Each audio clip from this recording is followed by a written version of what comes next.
Recursion by Barry Crouch was a Goodreads Choice Award winner for Best Science Fiction 2019. I actually wanted to read Dark Matter, a book that Barry Crouch also wrote and I've heard good things about. It wasn't in the library. I ended up getting Recursion out as an audiobook. This is probably something I should stop doing, getting a book out because I want another book by the same author. Often doesn't end well. I keep saying that I won't do it anymore, but I do. So, memory makes reality. Duh.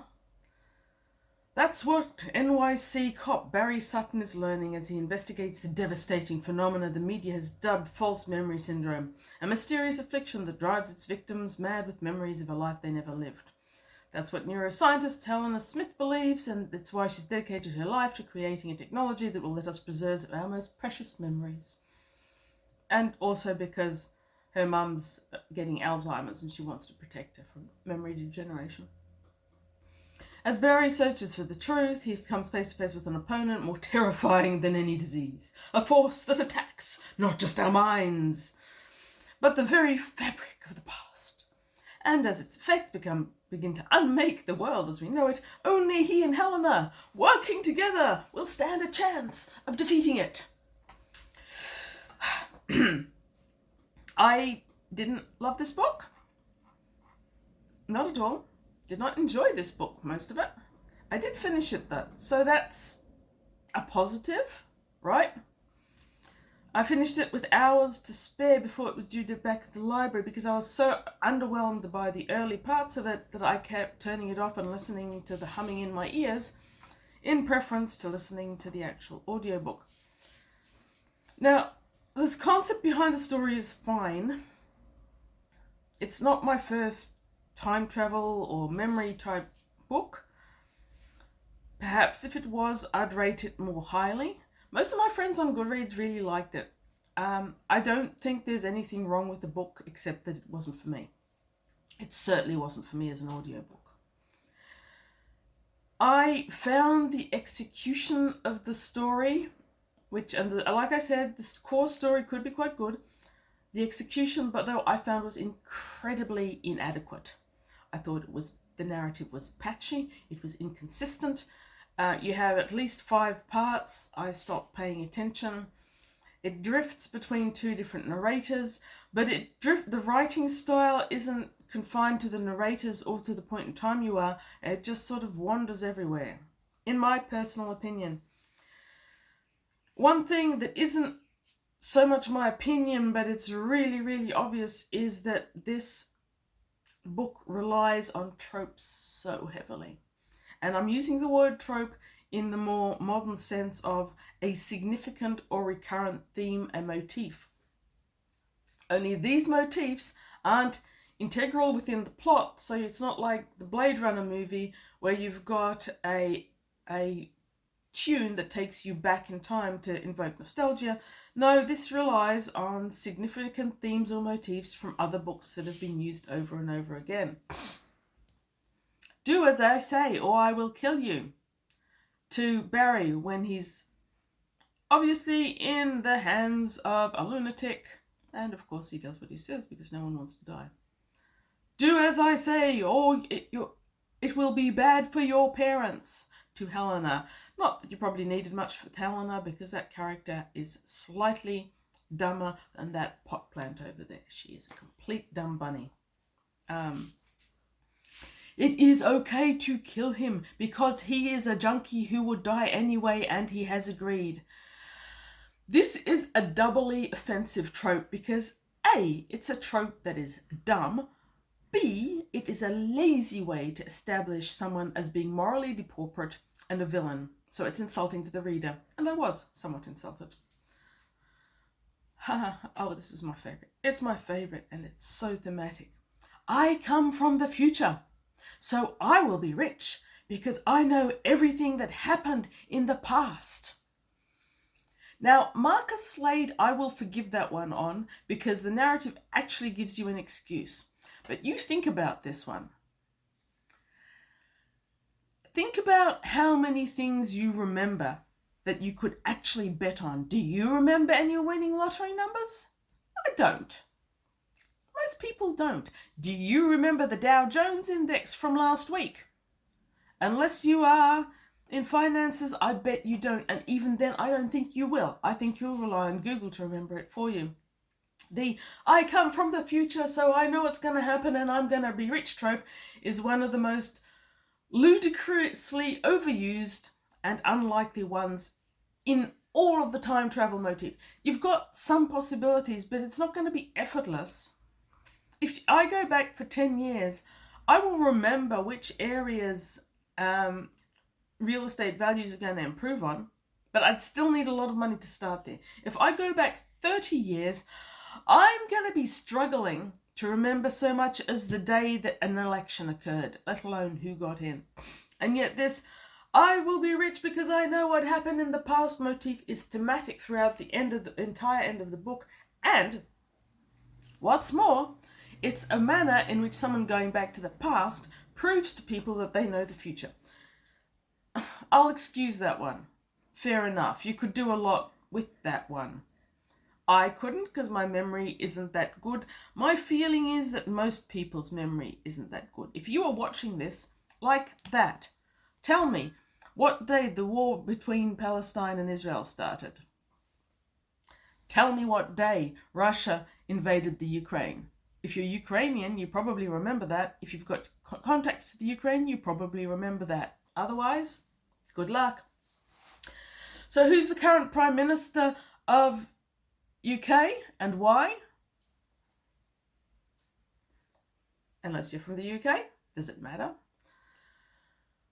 Who was winning the presidential elections 10 elections ago in any country that isn't yours? Look, this trope is so terrible. It is just so stupid.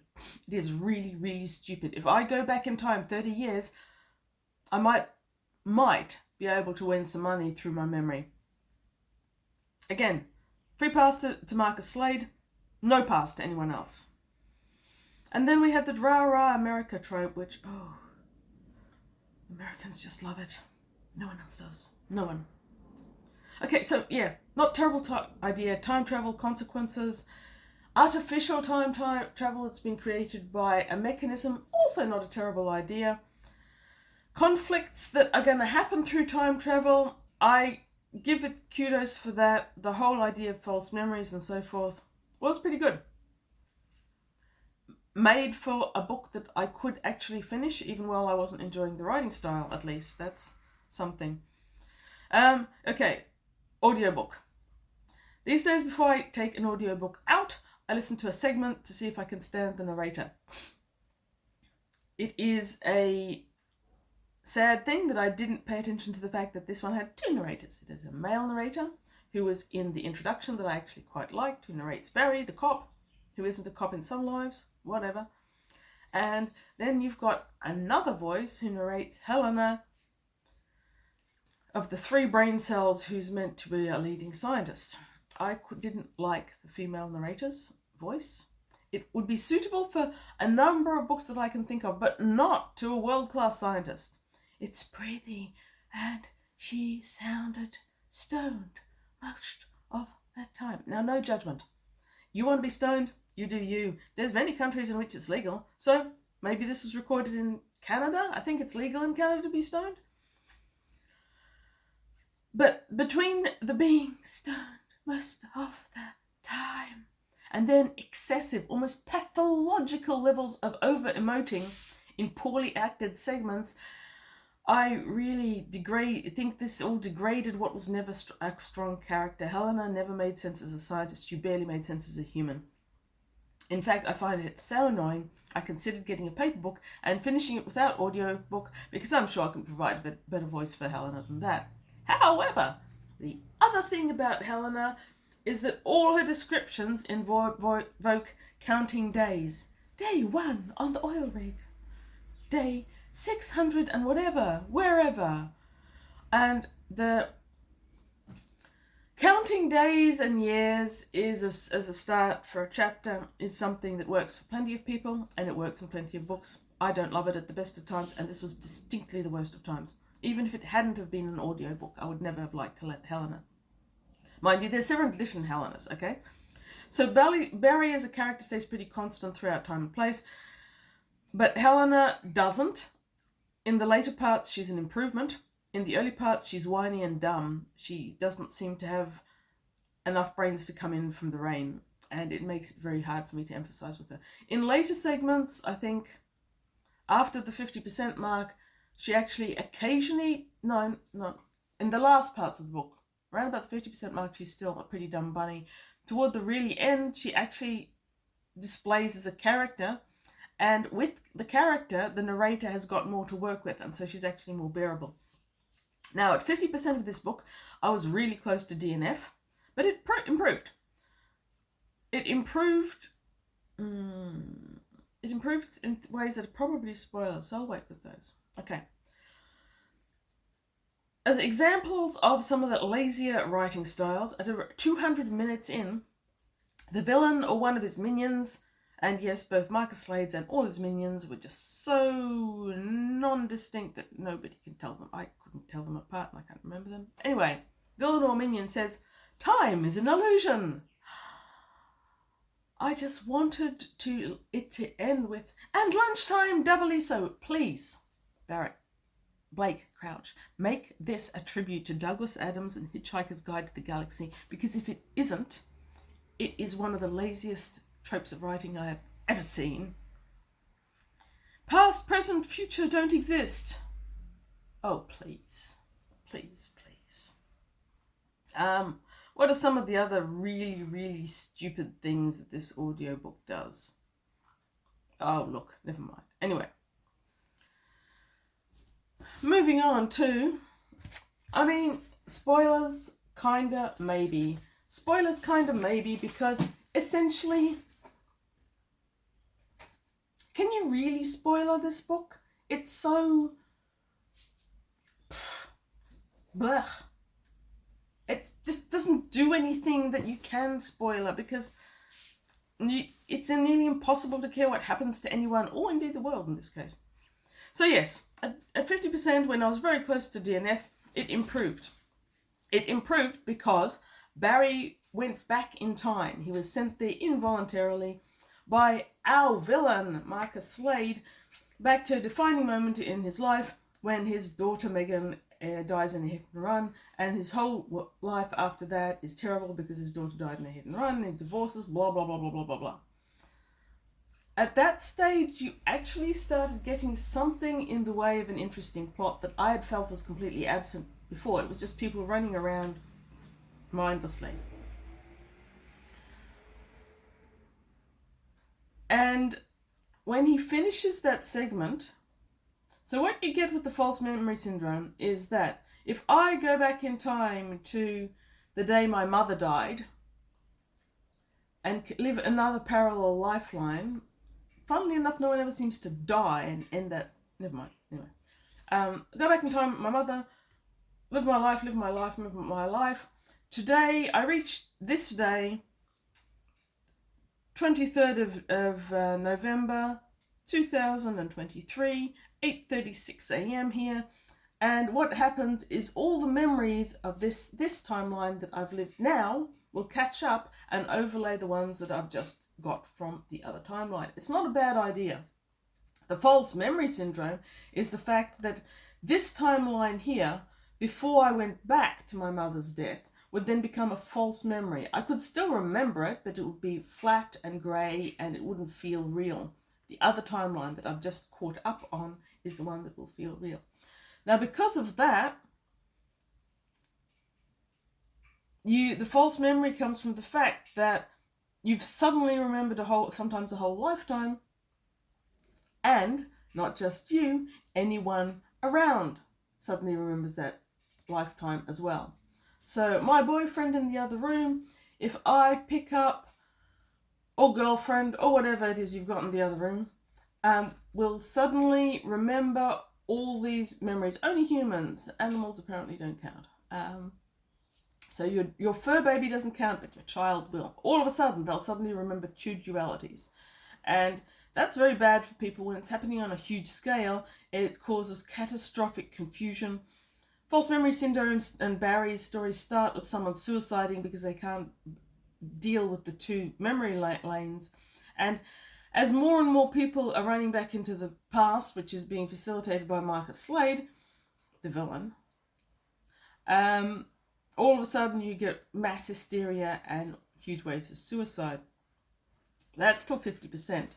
At the 50%, or maybe it's closer to the 70%, it's in one of the later parts of the book, Barry and Helena team up to try and defeat all the terrible things that the chair does. And at that stage, this book actually starts to become interesting. So the first 50% of this book I didn't enjoy. I limped through. I nearly DNF'd it several times, but I needed an audiobook, so I kept listening every now and then when I didn't turn it off in disgust, because Helena is really annoying.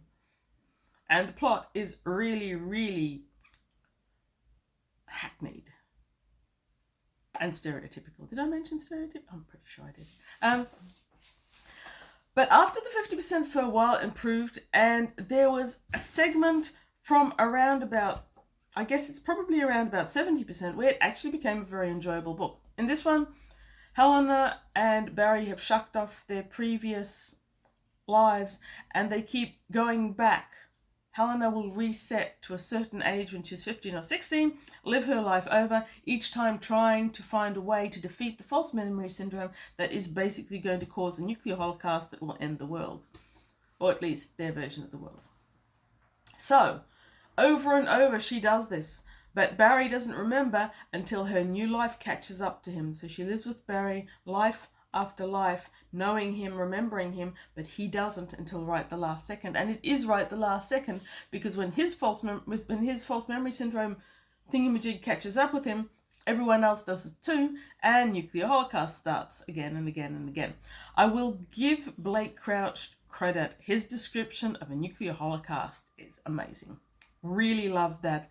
And in this last section of the book, the patchy writing cleared up. It felt like a narrative. It felt plotted.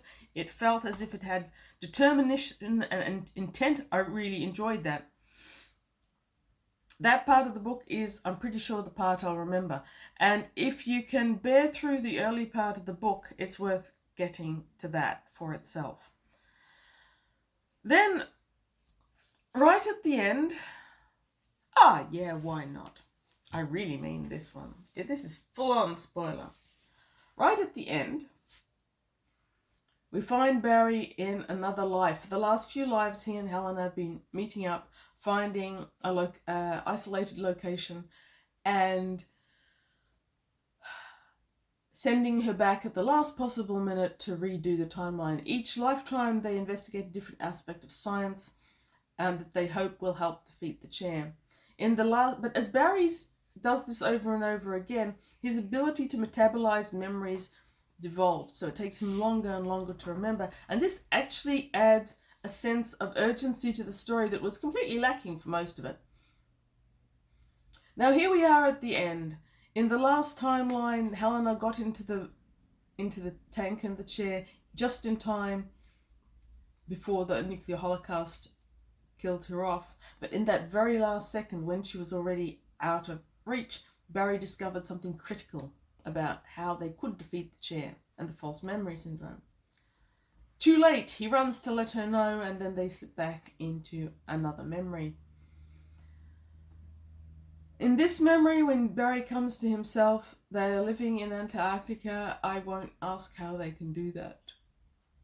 It's a bit dodge, but yeah. They're living in Antarctica. It's a research facility where they're researching neutrinos.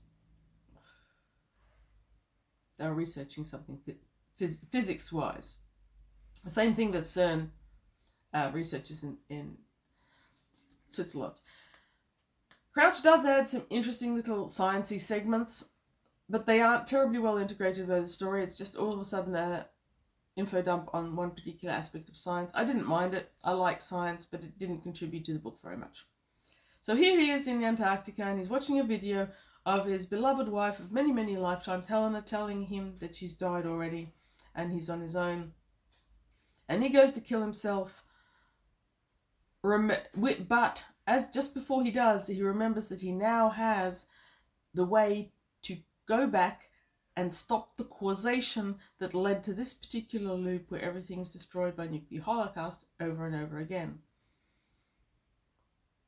So he does that, and then we have an ending. I'm not quite sure what that ending actually was, because it's not really described. The villain is defeated, hurrah, hurrah, and Barry is in the exact timeline that was always his real time, and I'm really not sure what Crouch was doing with that. However, the ending is distinctly an ending. So, yeah, there's that. Look, I've raved about this book for too long. I didn't enjoy it. I respect a lot of things about it. Do I recommend it? Certainly not as audiobook.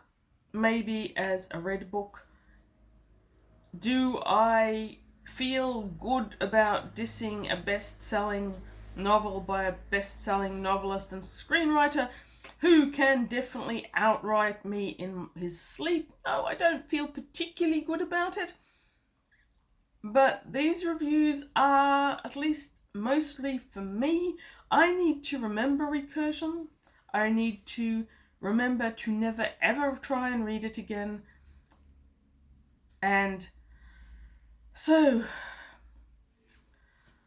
further apology would be ridiculous. Is that what Mr. Darcy said? Anyway, Recursion. I know most people liked it a lot more than me. By all means, tell me why. I probably deserves more loving than I'm giving it.